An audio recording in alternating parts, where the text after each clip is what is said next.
Judicial NRO तमाम NRO की मां मुस्लिम लीग नून के रहनुमा अता तारड़ कहते हैं फैसला ऑडियो लीज का था और बात इलेक्शन की होती रही। आज 5 रुकनी बेंच पर अफसोस हुआ।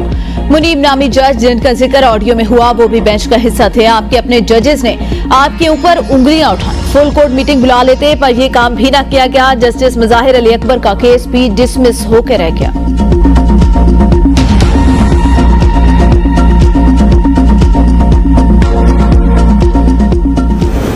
सदर मुमलिकत आम इंतखाबात की तारीख का बिला ताखीर ऐलान करें, तहरीक इंसाफ का मुतालबा। कोर कमेटी बोली हर गुजरते दिन के साथ इस हिजान और इस्तराब में शिद्दत आ रही है। पाकिस्तान को बहरानों से निकालने के लिए इंतखाबात का इनेकात वक्त की जरूरत।